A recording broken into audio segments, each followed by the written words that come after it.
Let us pray in the name of the Father, and of the Son, and of the Holy Spirit. Amen.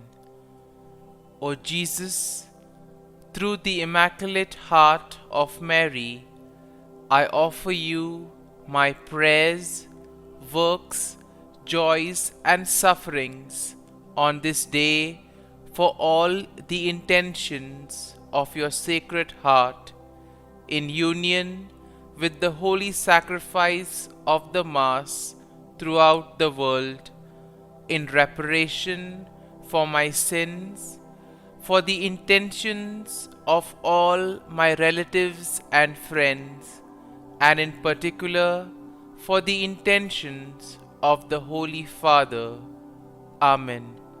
Together, let us pray for the intentions of the Holy Father for the month of October, for collaboration between different religious traditions. We pray that believers in different religious traditions might work together to defend and promote peace, justice, and human fraternity. Our Father, who art in heaven, hallowed be thy name. Thy kingdom come, thy will be done, on earth as it is in heaven. Give us this day our daily bread, and forgive us our trespasses, as we forgive those who trespass against us. And lead us not into temptation, but deliver us from evil. Amen.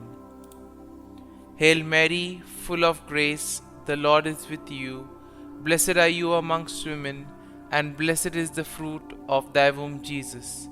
Holy Mary, Mother of God, pray for us sinners, now and at the hour of our death. Amen. Glory be to the Father, and to the Son, and to the Holy Spirit, as it was in the beginning, is now, and ever shall be, world without end. Amen. My dear friends, as we enter in the presence of the Lord, as we begin this new day, let us take a few moments to thank the Lord for all that He has done for us. We see that right from the time of our birth till now, there have been many instances or events where the Lord has worked wonders in our lives. He has guided us, He has protected us, He has shown us the way, helped us to overcome challenges and difficulties. And in this way, we can identify Him guiding us all through our lives. But there are occasions wherein we find it difficult to recognize His presence among us. We find it difficult to identify the blessings and the graces. And here we see that it is in these occasions that we need to specially ask the Lord to give us the grace that we may be able to identify those graces, those blessings in our lives. And therefore we see that the first thing to do is to be grateful to the Lord for all that He has done. And therefore, as we begin today's morning prayer, let us begin on this note of gratitude. Let us ask the Lord to help us identify His presence in our lives. And therefore, let us begin by thanking the Lord for all the things that He has done for us. Lord, we thank You for the gift of life. We thank You for giving us talents, opportunities, and various gifts that enable us to become better persons, and also that enable us to reach out to others and make a difference in the lives of others. Lord, we also want to thank You for the gift of our family members, friends, relatives, near and dear ones, and all those who play a very important role in our lives. We see that it is these people who have been instrumental in making us who we are. They are the ones who have devoted their time, energy, and effort. And as a result of it, they have molded us and they have made us better individuals. So today, Lord, in a very special way, we ask you to bless all their endeavors and give them all the graces that they may require in life. We also thank you, Lord, for giving us the gift of this day, a day that would help us in many ways to appreciate the good things that you have done for us, a day wherein we may complete some thing that was left behind, or a day that may present to us various challenges. Whatever be the situation, Lord, we ask you to be with us and guide us. Allow us to be led by you. Lord, we also thank you for the opportunities, for the experiences that you have given us in life. There have been many experiences wherein we have enjoyed, and these are the experiences that we want to cherish in life. But at the same time, there have also been those experiences and those moments wherein we have found it difficult to accept them. These are the experiences that have been learning experiences. They have taught us a lot in life. Though they may have been hard, bitter, but still they have given us a valuable lesson. They have made us stronger. And therefore, Lord, we also thank you for those moments which have helped us to become strong, which have helped us to become better individuals. And Lord, we also thank you for giving us opportunities to reach out to others, to make use of our talents. And thus, Lord, we ask you to be with us, guide us throughout this day. Lord, allow us to be led by you, so that whatever we do, our actions, our words, may reflect your love, joy, and mercy to the world around us. Help us to become your instruments, so that you may work in and through us. And therefore now, my dear friends, let us all close our eyes at this moment and let us praise the Lord that He has woken us up in this morning. We thank Him for the good health that He has given us, for the good night's rest. We thank Him for keeping us safe and sound, for protecting us from all danger, from all harm. He has kept us in His love, and at every moment we see that His gaze is upon us. He never abandons us. He is always there, guiding us, protecting us, showing us the right path. He loves us. And for all this, let us praise Him, let us thank Him, and let us glorify Him. Lord, as we offer you this day, we ask you that you be with us. Help us to make the right decisions. Help us to do the right things, so that we too may become worthy instruments, that we may be worthy workers in your vineyard. And therefore, my dear friends, let this day be a day of joy and blessings in the name of our Lord Jesus Christ. My dear friends, let us now reflect and meditate on Psalm 65. As usual, we shall have a general overview of the psalm, and then we shall take a look at a few verses in detail, trying to see how the psalm plays an important role in our lives. And therefore we see that Psalm 65 is in a way a psalm of praise that is attributed to David. It is a beautiful hymn that celebrates God's goodness and provision in the natural world. It also shows how God cares for His people.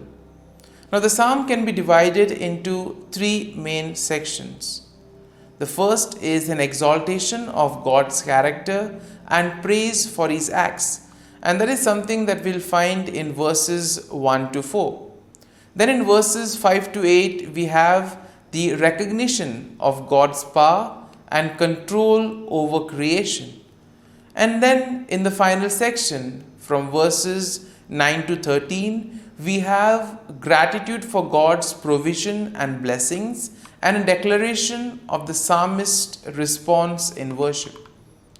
And therefore we see that this psalm in a way will motivate us to express our faith and trust in the Lord. Psalm 65 in a way is a profound expression of praise and gratitude for God's goodness and provision.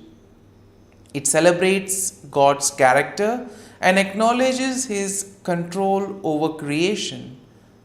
In a way, we are all invited to give thanks to the Lord for the abundant blessings, for all the graces and gifts that He has showered on us. The psalm invites us to recognize God's handiwork in the natural world. It calls us to see God in creation, see God in the things around us, and therefore to respond with joyful worship and gratitude. And therefore something, when we look at creation, when we look at the things around us, can we thank the Lord for those things? Can we thank the Lord for the beautiful nature around us? And therefore we see that Psalm 65 will be a reminder that God is indeed the source of all blessings. And therefore it is our duty and our salvation to praise Him and give Him thanks. And now, having seen the general overview of the psalm, let us go and look at a few verses in detail. Now verses 1 to 4 go like this. Praise is awaiting you, O God, in Zion, and to you the vow shall be performed. O you who hear prayer, to you all flesh will come. Iniquities prevail against me, as for our transgressions. You will provide atonement for them. Blessed is the man you chose and caused to approach you, that he may dwell in your courts.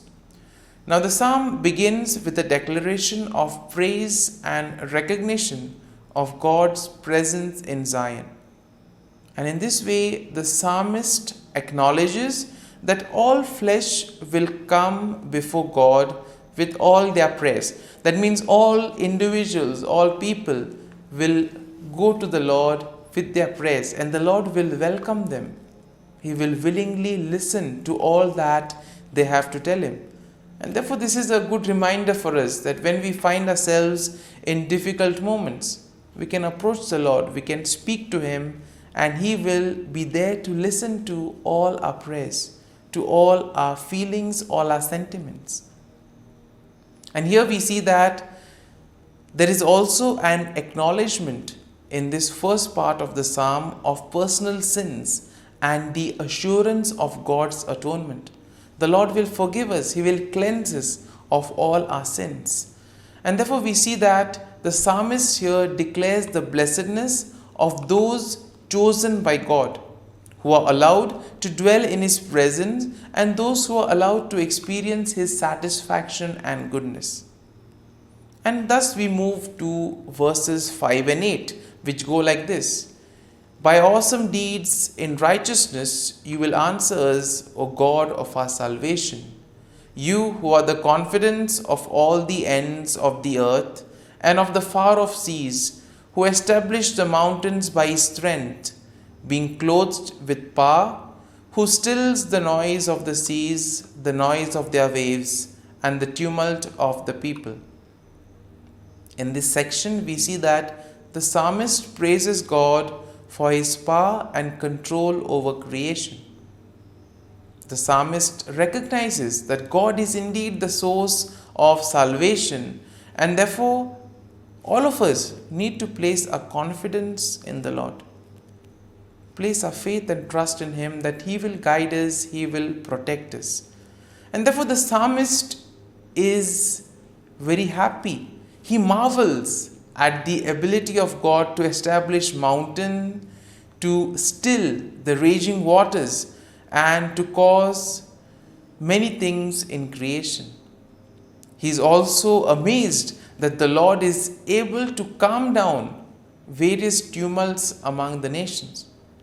Therefore, let us pray for peace at the same time. There are many parts of the world where peace is the need of the hour. People fighting over one another, nations fighting with each other, people being affected, suffering. And therefore, let us at this moment place all these events at the feet of the Lord. Because this part of the psalm tells us that even those in the farthest corners of the earth are in awe of God's sign. Therefore, nothing is impossible for God. Therefore, we need to go to Him with all our difficulties. And finally, we see that in verses 9 to 13, go like this: You visit the earth and water it, you greatly enrich it. The river of God is full of water. You provide their grain, for so you have prepared it. You water its ridges abundantly. You settle its furrows. You make it soft with showers. You bless its growth. And therefore we see that the psalmist expresses his gratitude for God's provision and blessings in the natural world. Therefore God's visitation upon the earth brings about abundance, and it enriches the land and provides water and all the nutrients for growth. Therefore the psalmist acknowledges God's goodness that permeates the passing seasons and the overflowing abundance that results from it. And therefore we see that the imagery of pastures, valleys, flocks and grains depict a land that is bursting with life, therefore leading to joy and the songs of praise. And therefore we see that the psalmist will conclude with the final statement of the psalmist's response to God's blessing. The psalmist declares that the blessing of God extends even to seemingly desolate places. That means no place is excluded from the presence of the Lord. The Lord is present everywhere. Nothing is impossible for God. And therefore it gives us confidence that we can turn to the Lord and ask Him to intervene in whatever difficult situation we may be in. My dear friends, as we have reflected and meditated on Psalm 65, let us now spend a few moments in silence, reflecting on the psalm. There may be a few verses, a few thoughts that may have touched us. Remain with these thoughts. Allow these thoughts to take root in you, so that ultimately you will be able to make this psalm personal. The psalm will take root in you. And therefore, as we spend these moments in silence, remain with the thought, remain with the verse, so that ultimately your day may be enriched by the psalm. Whatever you do today may be in accordance to God's plan, and thus you'll be able to become a worthy follower, a worthy citizen in the kingdom of God.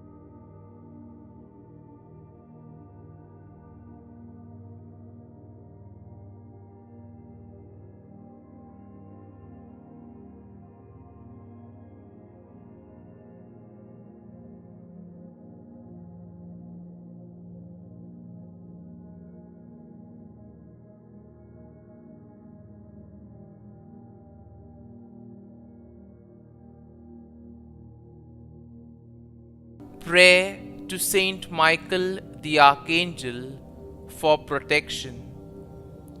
Saint Michael the Archangel, defend us in battle. Be our defense against the wickedness and snares of the devil. May God rebuke him, we humbly pray. And do thou, O Prince of the heavenly hosts, by the power of God, thrust into hell Satan and all the evil spirits who prowl about the world, seeking the ruin of souls. Amen.